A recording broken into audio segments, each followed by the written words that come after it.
알겠습니다. 이제 페이지 243페이지, 243페이지에 선수금 보이죠? 선수금, 선금이란 말입니다. 그래서 우리 수용 방식도 하고요. 환자 방식까지 하겠습니다. 자, 선수금 볼게요. 야, 잡아보십시오.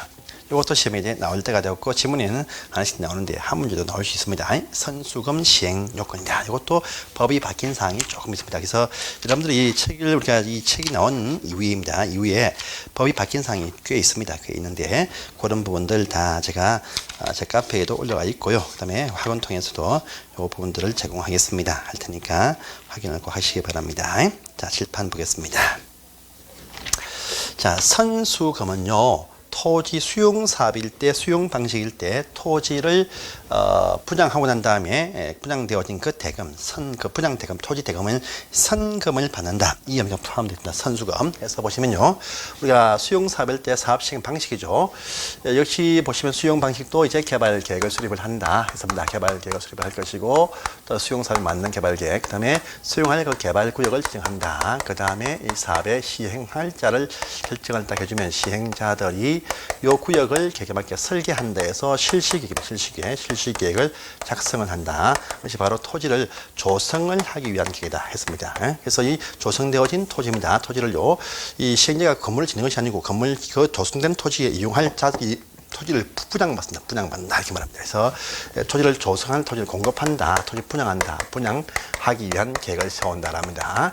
이 계획을 세우고 이 계획이 인가가 딱 이 제출되어지면 사업에 착수합니다. 착수할 것이고 착수해서 완성이 되어지면 역시 준공검사를 받고 나서 준공검사권자가 공사가 끝났다라고 공사 완료 공고를 해주면 사업은 끝이 됐습니다. 근데 실제 보시면 우리가 원래 다 공사 끝난 다음에 그 다음에 토지를 분양한다. 이것이 원칙입니다. 원칙인데 실제는 이렇게 안 합니다. 안 해요. 안 하고 공사 착수한과 동시에 토지를 다 선분양 다 합니다. 미리 다 선분양을 다 합니다. 그러면 당연히 모든 사업 시행자, 분양 받을 자, 계약금을 계약금 받고 다 돈 받죠. 그래서 선수금 받는다. 선금 받는다. 이 말입니다. 이 말은요, 선분양을 할 수 있고, 이 통해서 선금 받는다. 이 말 되겠습니다. 이걸 하기 위한 어떤 조건이 있다라고 합니다. 해서 보시면 이 사업 시행자가 공공시행자와 민간을 나누어서 조건이 아주 그렇게 구분 딱 되어집니다. 자, 보세요. 전체 구역입니다. 아직까지 조성을 다 할 것인데, 요 구역 전체에 땅을 다 매수, 강제 수용할 것인데, 근데요, 공공시행자는요, 요 전체 토지에 대해서입니다. 지금 책에 보시면요, 다음 페이지입니다. 다음 페이지 보시면, 이 선금 받을 때도 역시 선수금 받는다고, 인가 받습니다. 인가 받는데, 인가는 구역의 실권자는 인가 받습니다. 앞에 나와 있습니다. 다음 페이지 박스 보세요. 이 선수금 받기 위한 조건이 쭉 나와 있습니다. 근데 요 공공사업시행자는요, 전체 구역 토지 면적입니다. 전체 구역, 요 토지 면적에 실제 그 책에 딱 보시면요, 25% 이상의 100분의 25 이상의 어떤 각종 권리 확보다 딱 되어 있죠. 이것도 바뀌었습니다. 법 바뀌어가지고요. 지금요, 공공시행자 25가 아니고 100분의 10으로 바뀌었습니다. 그래서 10%입니다. 10%. 지금 10% 바뀌었어요. 이 10%에서 이제 10%로 더욱더 완화시켰습니다. 아니고 10% 바뀌었습니다. 10% 이상의 어떤 구역 전체 토지 면적의 10%만 이쪽입니다. 이쪽만 이제 각종 어떤 소유권 또는요, 판단 동의서 받으면 바로 요 아직 버티는 이 땅도 다 미리 팔아버릴 수가 있다. 이렇게 말합니다. 그래서 공공생산은 간단합니다. 구역 전체 토지 면적 100분의 25가 아니고 100분의 10%까지만 이제 권리를 확보하면 미리 땅을 다 팔아버릴 수가 있다. 이렇게 법이 바뀌었습니다. 근데 민간은 요건이 아주 셉니다. 강화된다 합니다. 자, 민간 시대는요, 있습니다. 보시면요. 일단은 구역 전체가 아니고 지금 분양하는 그 대상, 분양하는 대상입니다. 분양하는 그 토지들마다, 분양 대상 토지들마다, 이 말은요, 전체 구역 가운데서 이쪽을 먼저 분양하면 이쪽 부분만 이깁니다. 분양 대상 토지 면적의 100%를 다 소유권을 확보해라. 딱 되어 있습니다.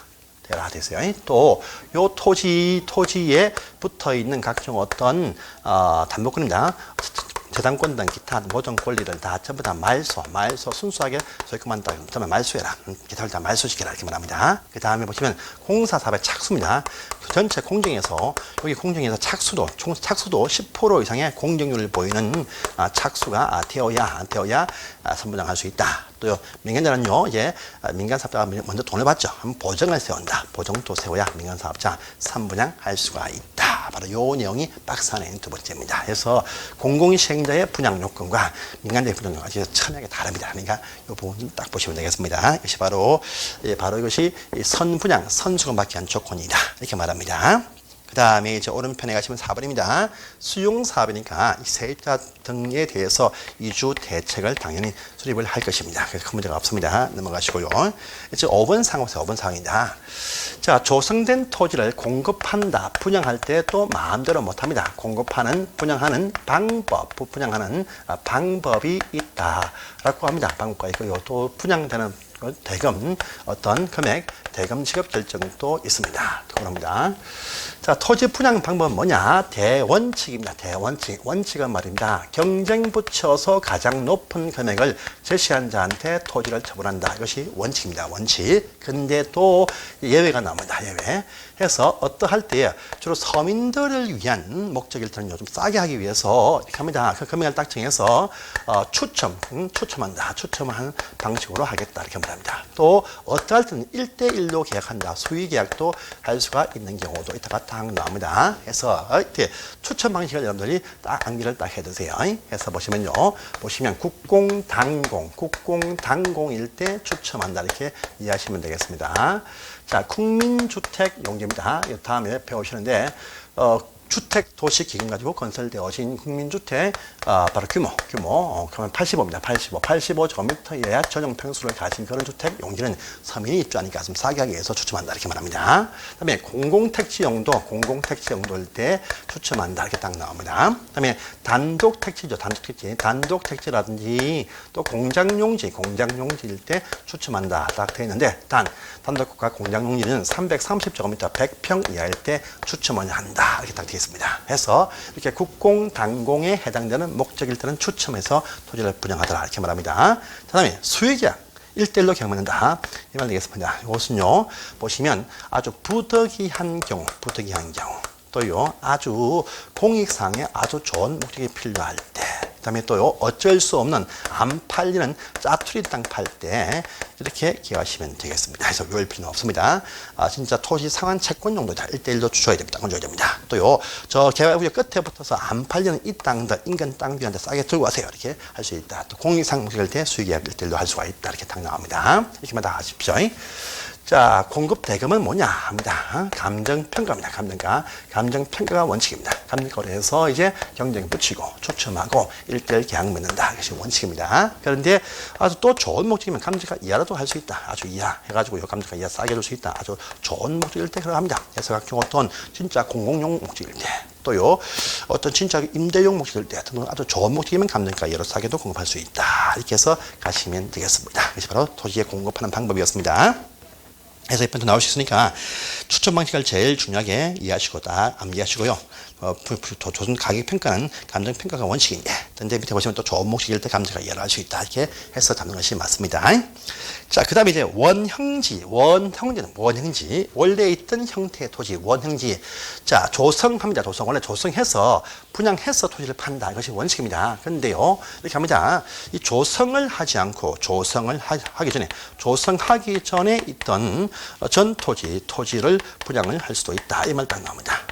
이것이 바로 원형지 원래 있던 모양새의 토지 원형지 상태로 토지를 싸게 팔 수가 있다 이 말이겠습니다. 그래서 저 구역 전체 가운데에서 일부입니다. 일부 딴 쪽은 딱 보니까 다 멋지게 개발 계획 딱 세워서 이렇게 분양하겠다 딱 계획 딱 세워서 필지 조성을 쫙 이렇게 합니다. 멋지게 합니다. 하는데 이쪽은요 산이 있고 물이 흘러가고 논이 있는 이 상태로 땅을 딱 분양합니다. 분양해서 분양을 받은 이 사람들이 직접 알아서 개발 계획을 세울 수 있게 해준다 이런 말입니다. 그래서 원형지 상태의 토지 조성하기 전 토지를 분양도 할 수가 있다 이렇게 딱 나옵니다. 물론 이거 할 때도 보시면 원형지 공급 승인 받습니다. 승인 받는다. 분양 승인 받습니다. 승인 받는데 항상 취득보다 승인 딱 받습니다. 받아요. 받는다랍니다. 그런데 이런 토지는요 공급 대상자가 또 제한받다. 공급 대상자가 또 제한 받습니다. 그래서 아무나 줄 수가 없습니다. 그래서 누구냐 첫 번째 봅니다. 보시면 각종 어떤 국가기관도 가능하다. 또 지방자치단체도 가능하다. 딱 나옵니다. 또 보시면요.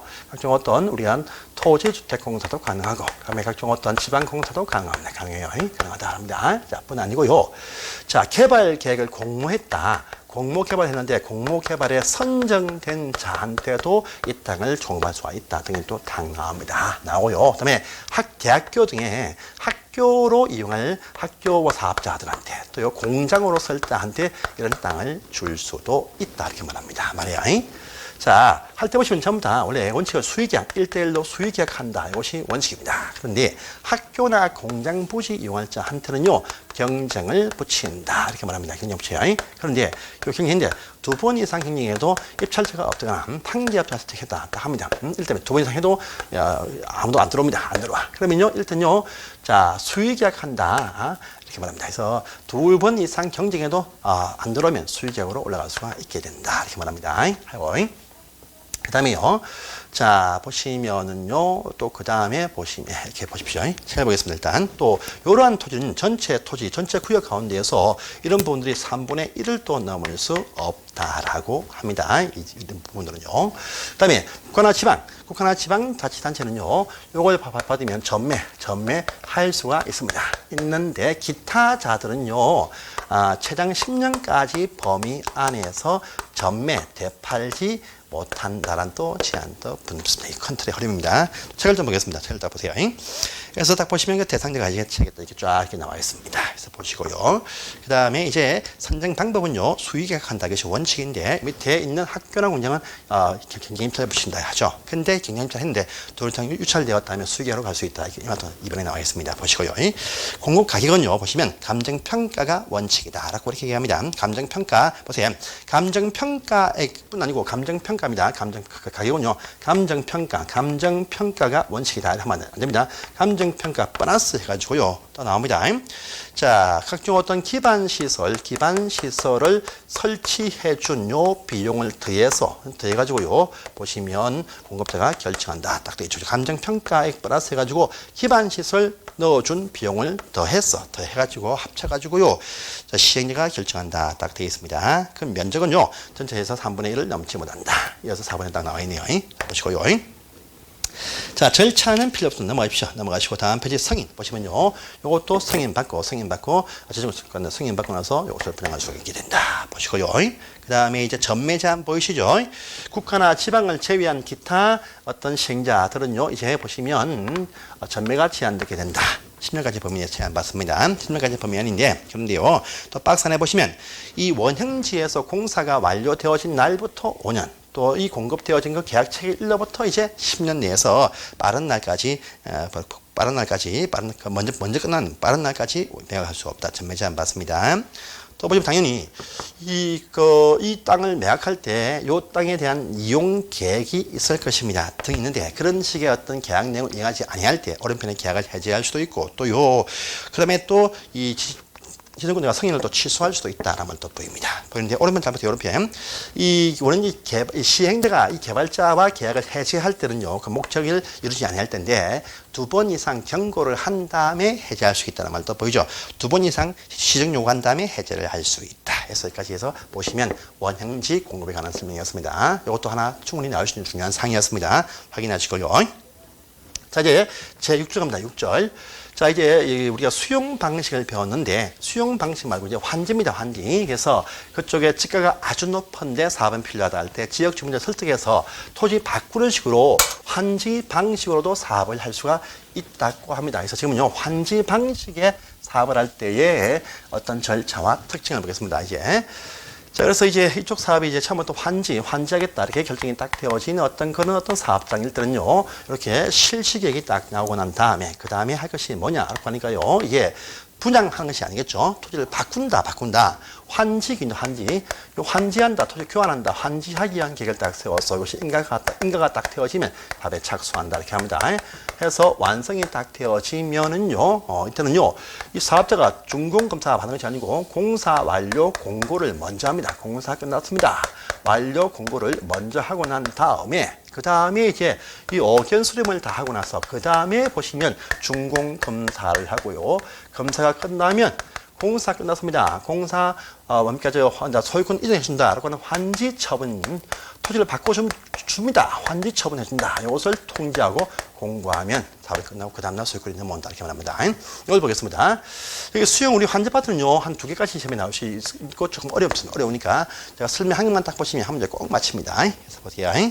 자, 그러면 이제 이 사업이 환지 방식입니다. 환지 방식. 환지할 때 대부분 다 여러분들 실제는요 조합이 주로 사업을 시행합니다. 조합이. 그래서 환지 방식이면 바로 요 실시기획이 끝나면 이제 그 다음에 토지 바꾼다 환지 방식의 환지 계획을 작성합니다. 작성해요. 그런데 이 경우도 환지 방식으로 시행자가 되어진 자들이 이제 환지 방식의 환지 계획을 작성을 딱 합니다. 해요.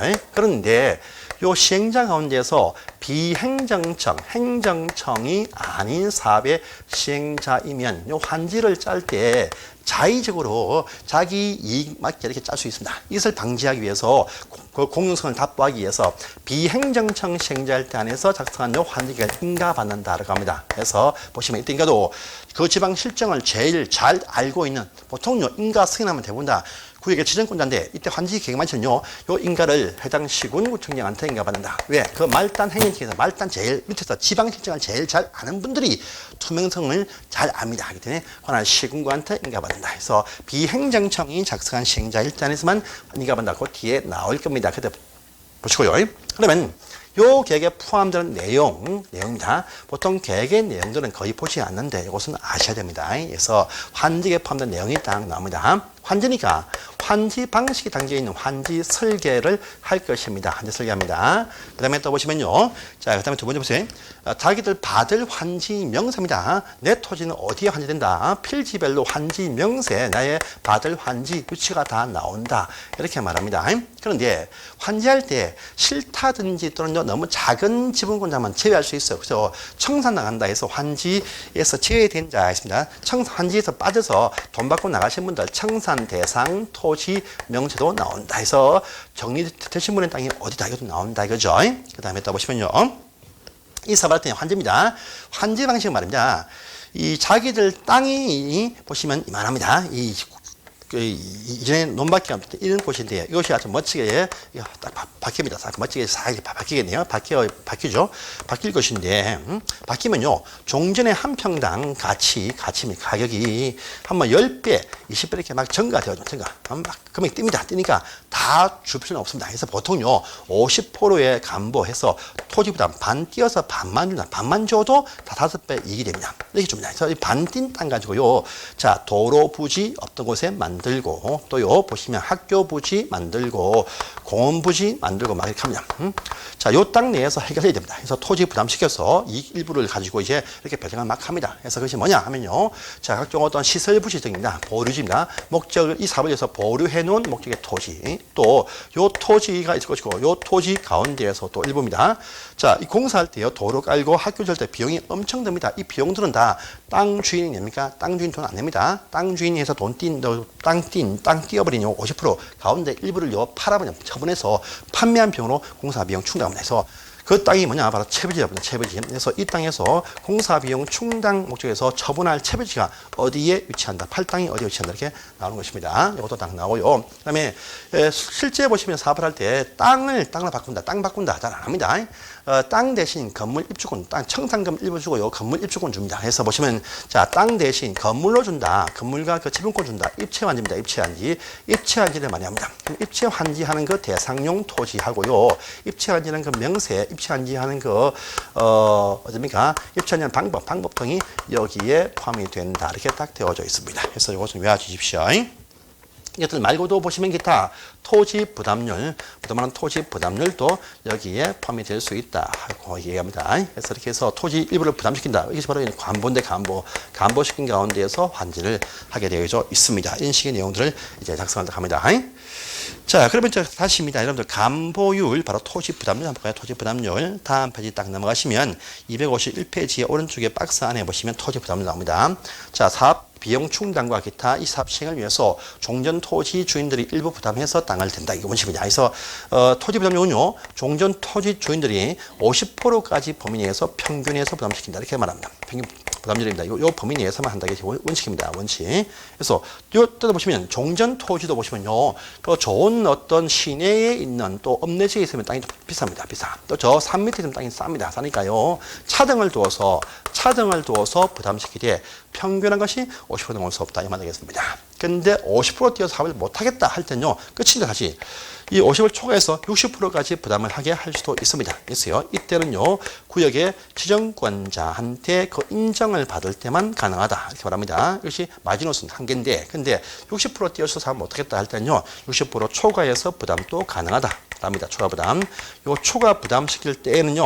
구역 전원 전체입니다. 구역 전원에 동의가 필요하다. 그래서 100%가 다 동의했을 때 보시면 60을 초과할 수가 있다. 이 의미가 포함되어 있습니다. 이걸 가지고 봅니다. 가지고 다시 앞으로 딱 넘어오십니다. 왼쪽에 있네요. 왼쪽에. 다시 앞장을 딱 넘어오시면 이 부담시킨 가운데에서 부담률을 띄고 나서 나머지에 환지하는 방법입니다. 나머지 세 번째입니다. 환지하는 방법이 있다. 환지 방법이 쫙 나오네요. 그래서 보시면 대원칙이 뭐냐? 해서 249페이지 제일 밑에 있습니다. 적응환지다. 적응환지. 적응환지 이것이 원칙이라 합니다. 그래서 토지 부담률을 빼고 난 나머지는 다 적응시킨다. 이게 대원칙입니다. 그래서 이겁니다. 자, 갑이라는 사람이 종전에 500평짜리 땅이 있는데요. 이 땅을요 50% 평균 간보를 딱 시켰습니다. 그럼 남는 것이 250평 나온다. 이것은 다 준다. 이것을 지급해 준다. 이것이 바로 적응환지. 이것이 대원칙입니다. 원칙이에요. 자, 그런데 말입니다. 보세요. 갑이라는 사람들이 종전에 50평짜리죠. 여러분, 이 사업을 할 때 항상 이 사업을 통해서 최소 작은 토지 공급 면적을 딱 정합니다. 정해요. 이것이 뭐냐? 라고 하니까요. 과소 토지다. 이렇게 부릅니다. 불러요. 그래서 이 사업을 할 때 이 토지의 최소 작은 면적을 만약에 50 이렇게 딱 결정을 딱 했습니다. 결정을 딱 했어요. 했는데 이 50평짜리 가진 분이 또다시 50% 간보를 딱 시키니까 남는 것이 25가 남습니다.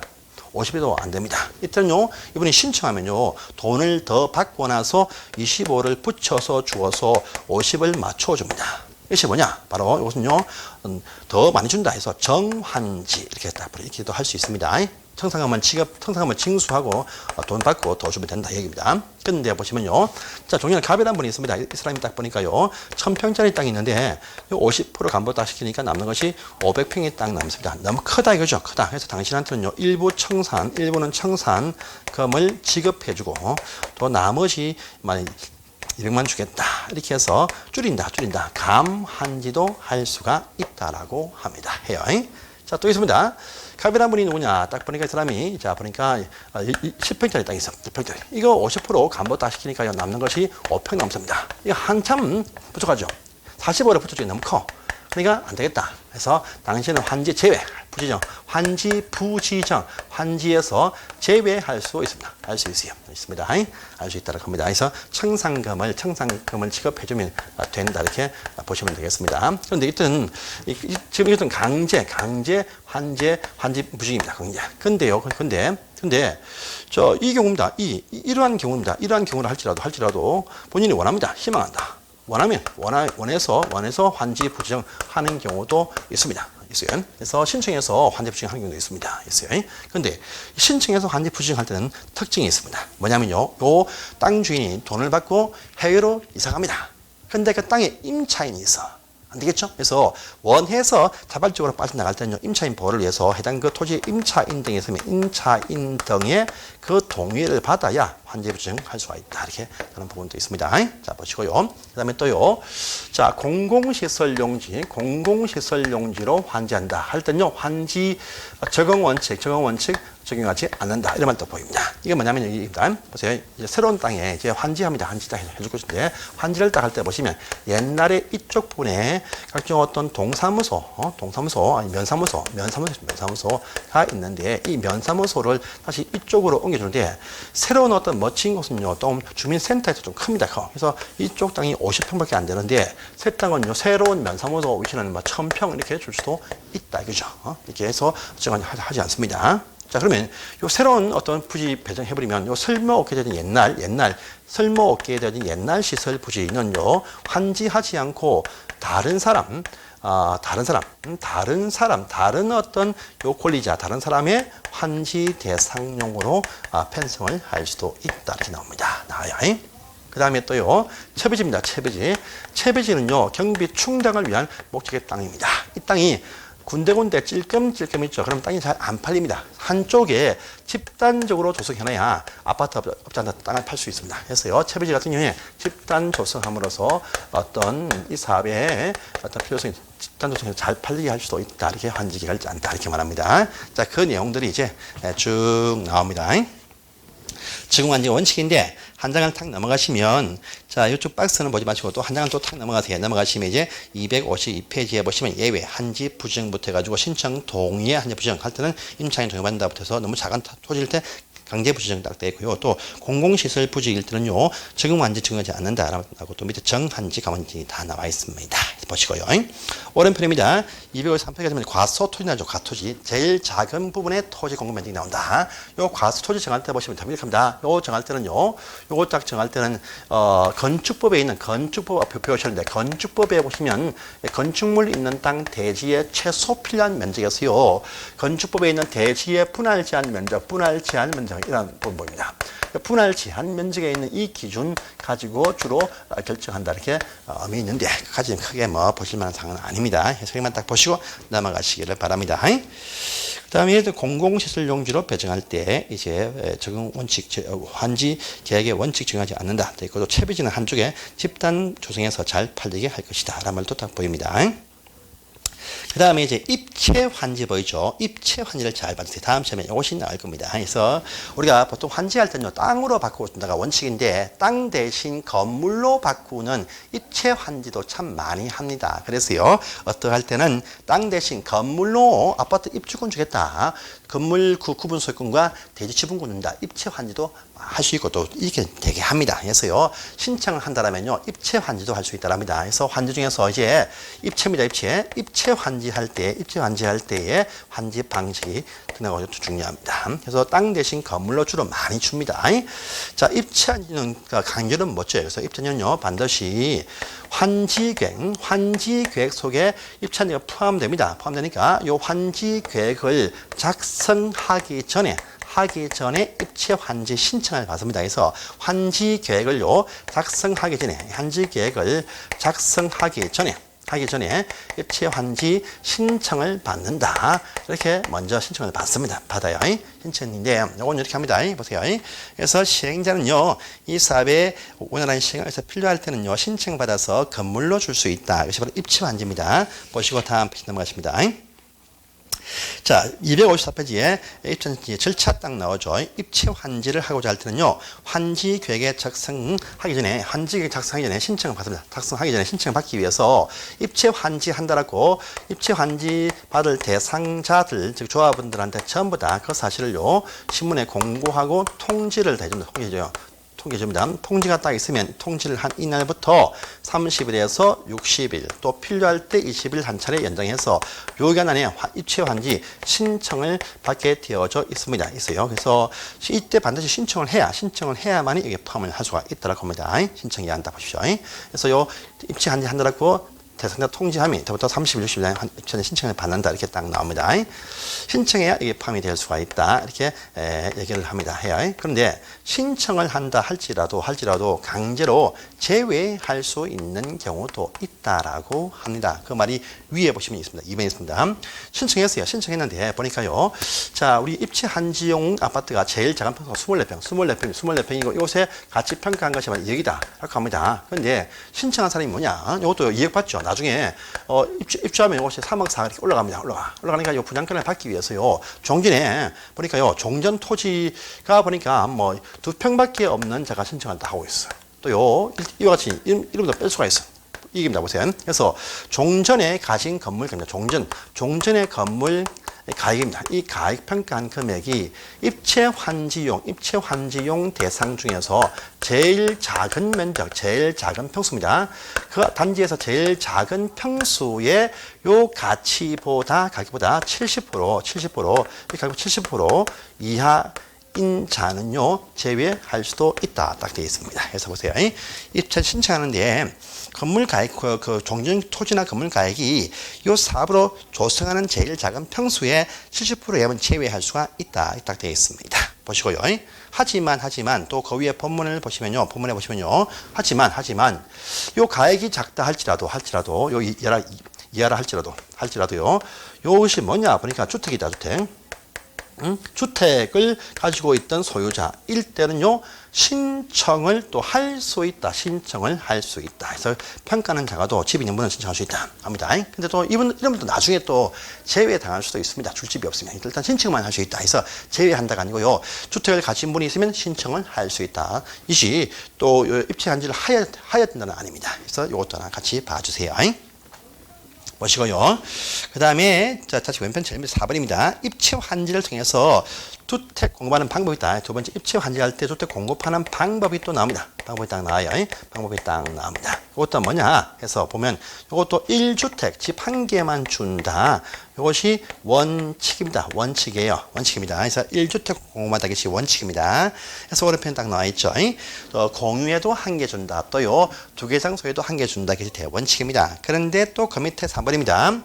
자, 1주택 원칙인데 주택 수만큼 종전에 있던 주택 수만큼 공급을 할 수 있는 경우도 있더라라고 합니다. 그래서 보니까요, 박스 안에 2번, 3번은 그 니은적에서는 필요 없습니다. 과밀 억제권역, 서울시와 그 인근 장소가 아닌 곳에서 하는 도시 개발 사업일 때에는요, 두 개 줄 수가, 다 줄 수가 있다. 이 말 딱 보이죠? 과밀 억제권역이 아닌 곳에서 개발 사업은 다 줄 수가 있습니다.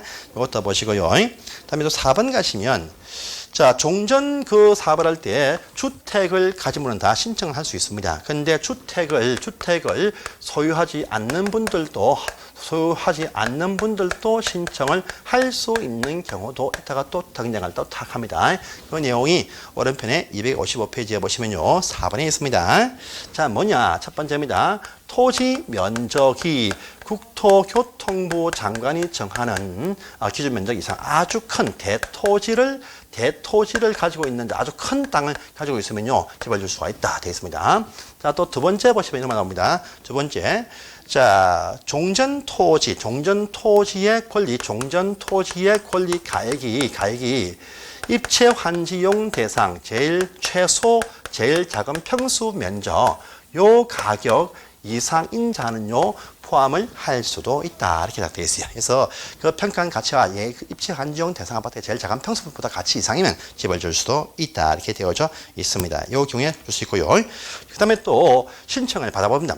이 조합원 부분을 빼놓았는데 신청을 많이 안 했다 하면요, 보류주로 빼거나 또 일반 분양을 할 수 있다. 이 말도 이제 자녀분에 대한 공급이라고 있습니다. 해석까지 딱 보시면 되겠습니다. 보시고요. 환지 지정의 제한부터 해가지고 그 다음에 이제 이하 사항들은 이제 다음 시간에 보도록 하겠습니다. 감사합니다.